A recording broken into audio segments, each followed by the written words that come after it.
Hi అండి, అందరు బాగున్నారా? నేను మీ పద్మ. మీ అందరికీ నమస్తే. ఈరోజు టమాటా పచ్చడి చేస్తున్నాండి. టమాటా పచ్చడి ఎలా ప్రిపేర్ చేసుకోవాలో మీకు వీడియోకి వెళ్ళి చూపిస్తాండి. టమాటా పచ్చడికి కావాల్సినవి 10-15 పచ్చిమిర్చి, వెల్లుల్లి, 1 కప్పు పల్లీలు, చిటికెడు ధనియాలు, చిటికెడు జీలకర్ర, కొంచెం చింతపండు, ఒక చిన్న 3 టమాటాలండి. ఫస్ట్ పల్లీలు వేసుకుందాం.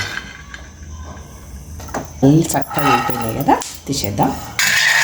ఇప్పుడు సరిపోయినంత కొంచెం ఆయిల్ ఇప్పుడు వేపుకుందాం.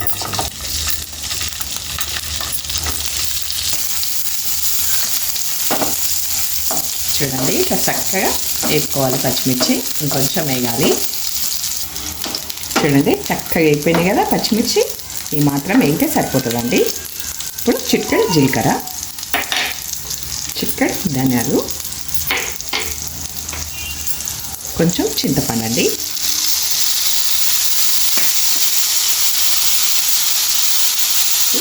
కాస్త ఎల్లిపాయలండి. ఇది కొంచెం ఫ్రై చేద్దాం. ఇప్పుడు కొంచెం సాల్ట్ అండి, సరిపోయినంత.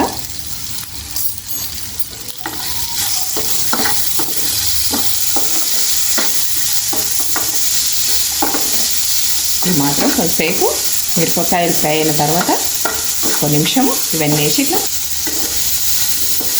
చూడండి. మిరపకాయలు ఫ్రై అయిన తర్వాత ఇట్లా అన్నీ వేసుకొని లాస్ట్ మూమెంట్లో ఫ్రై చేసుకోవాలండి. ఇప్పుడు వేగిపోయినాయండి, తీసేసి టమాటా ఫ్రై చేసుకుందాం. చూడండి, ఇట్లా చక్కగా ఫ్రై చేసుకున్నాం కదా. ఇప్పుడు టమాటా ఫ్రై చేసుకుందాం. కొంచెం ఇదే ఫ్యాన్లో కొంచెం ఆయిల్ వేసుకొని ఫ్రై చేసుకుందాం.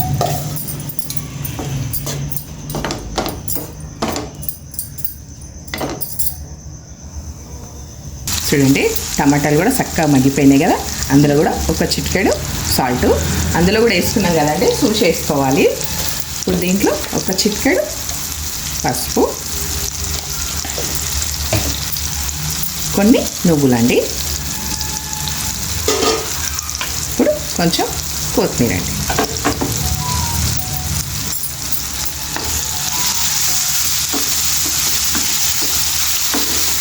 చాలా అంటే చాలా బాగుంటుందండి టమాటా పచ్చడి. పల్లీలు ఇవన్నీ వేసేసుకుంటున్నాం కదా. చాలా రకాలు ఉంటాయండి పచ్చళ్ళు. ఈ రకం కూడా తయారు చేసి చూడండి. చాలా అంటే చాలా టేస్ట్ ఉంటుంది. ఒక్కొక్కరు ఒక టైప్ చేస్తారు కదండి, ఎవరి టేస్ట్ వాళ్ళది. నేను చేసే టేస్ట్ కూడా మీరు ట్రై చేసి చూడండి. చాలా అంటే చాలా బాగుంటుందండి. టమాటాలు ఈ మాత్రం ఉడికిపోతే సరిపోతుందండి. లాస్ట్లో ఎందుకు వేసిన నువ్వులు అంటే కొంచెం ఫ్రై అయినా సరిపోతుంది. కొత్తిమీర నువ్వులని వేసినండి. ఇప్పుడు స్టవ్ ఆపేసుకుందాం మనం. చూడండి, టమాటా చక్కగా ఫ్రై అయిపోయింది కదా. ఇది కొంచెం చల్లారే వరకు మనం మిరపకాయలు పల్లీలు మిక్సీ పట్టేద్దాం. ఆలోపి చల్లారిపోతుంది. ఇప్పుడు మనం ఫస్ట్ పల్లీలు మిక్సీ పట్టి కొంచెం కచ్చాపక్క మిక్సీ పట్టిన తర్వాత అప్పుడు పచ్చిమిర్చి వేద్దాం. చూడండి, ఈ మాత్రం పొడి అయిపోయిన తర్వాత మనం వేయించుకున్న మిరపకాయలు, చింతపండు, ధనియాలు, జీలకర్ర అన్నీ వేసి దీంట్లో మిక్సీ పెట్టేద్దాం.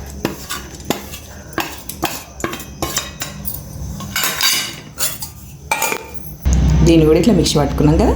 పచ్చిమిర్చి ఒకసారి, పల్లీలు ఒకసారి వేసి ఇప్పుడు మనం టమాటా వేసేద్దాం. టమాటా ముందుకే ఎందుకు వేయలేదంటే అవి కొంచెం దీంట్లో వేస్తే ఫ్రై అది సన్నగా కావండి. అందుకనే ఇట్లా టమాటా లాస్ట్లో వేసి పట్టుకుంటే చాలా చాలా బాగుంటుంది. కంపల్సరీ ట్రై చేయండి, చాలా టేస్ట్ ఉంటుందండి. మీరు దేంట్లోకైనా తినొచ్చు. చపాతీకి కానీ, రైస్కి కానీ, బాక్స్ కానీ, దేనికైనా బాగుంటుందండి. ఇప్పుడు మనం ఒక తింపుకుందామండి.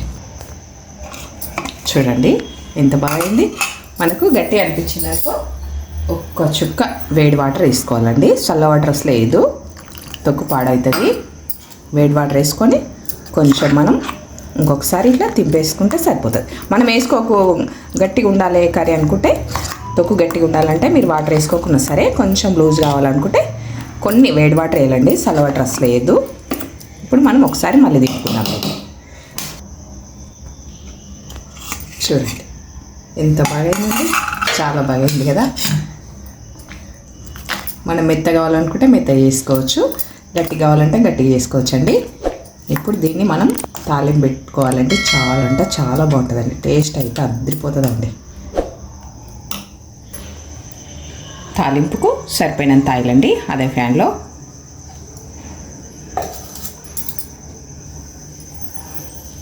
ఇప్పుడు కాస్త శనగపప్పు, ఒక చిటికెడు,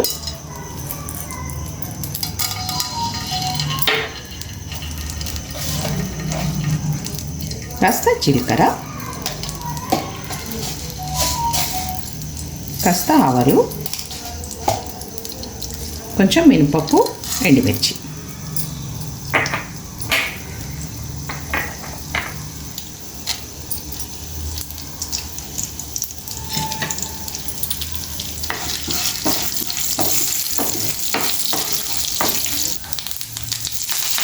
చూడండి చక్కగా ఫ్రై అయిపోయినాయి కదా.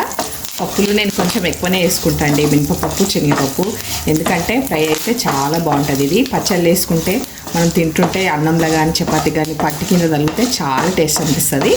అందుకనే నేను పప్పులు కొంచెం ఎక్కువ వేసుకుంటా. మీకు నచ్చకపోతే తక్కువ వేసుకోండి, ఎక్కువ వేసుకొని చూడండి, మీరు చాలా బాగుంటుంది. స్టవ్ ఆపేద్దామండి, తాలింపు లేద్దాం.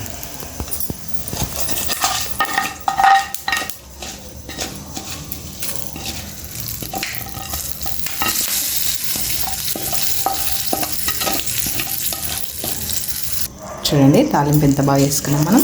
ఇట్లా కలిపేసుకుంటే చాలా బాగుంటుంది అండి టేస్ట్. చూడండి ఎంత బాగుంది.